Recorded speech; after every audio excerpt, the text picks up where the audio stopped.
Russia pushes into Ukraine and we mark a year into the invasion, one of the most significant, and Rachel said predictable, but is it, developments has been the growing relationship between Russia and China.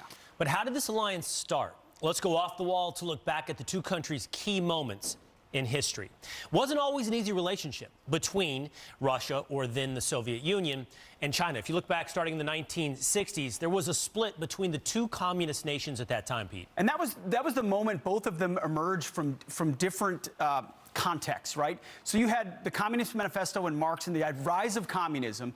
You had a civil war that was fought in China for basically 30 years. Mao Zedong led it, founded the Chinese Communist Party, but that happened during World War II. So China ultimately was left out of the world order that was established after World War II. Russia itself also had a revolution in the 1920s, and led by Vladimir Lenin. The czars were kicked out, the communists came in, they founded the USSR, and they were immersed in the Cold War. So by the time you get to the 60s, these two bigger emerging powers, both communists, had a conflict over their border. And then that left the door open to the United States to thaw relationships under President Nixon in the 70s with China. But fast forward to the fall of the Soviet Union in the 90s, and you begin to reestablish what they called a constructive partnership with China in the early 90s. Yeah, I mean, the Soviet Union falls and Russia starts to look around for friends because they're in a precarious situation. We attempted to reach out even more so to the Russians, hoping they would be pulled in our orbit and in our direction post-fall of the Soviet Union. One of the people we pinned some hopes on, actually, was Vladimir Putin. At the turn of the century, George Bush and others looked to create a constructive relationship. Obviously, that's not the way it went.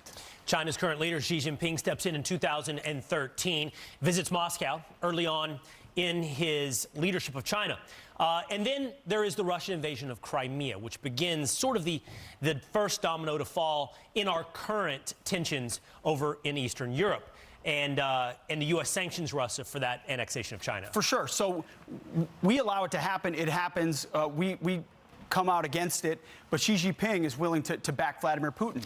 You got two really ambitious individuals here that lead two very powerful civilizations who want the future to be theirs, but they have one immovable object in front of them, and that's the United States of America. So do they try to fight against us independently, or do they slowly but surely start to come together to get rid of the West so that they can then figure out who's in charge in the future? And that's why we're having this conversation, because that's what we've seen as of late, them coming together in opposition to the United States. Let's take a look. Let's dive in just a little bit more into their shared history.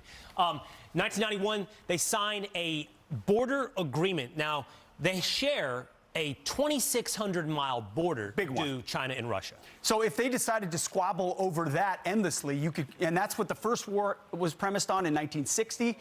By signing that agreement, they basically end that and say, we don't have to worry about threats from each other, which allow them to export elsewhere and worry about other, both internal. Remember, internal threats are huge for these communist countries. They live on suppression of their population. So if they're worrying about a border dispute, it distracts them from their own population and other foreign ambitions. But the real backdrop to any of these potential wars is the economic backdrop. And that is the economic war that starts and often predates the kinetic war. And what's happening? China and Russia's economy getting more intertwined. First of all, China is Russia's #1 export destination for crude as a singular country. It is their primary place. Now, they send a lot to Europe, and that's why this war has been such an important point.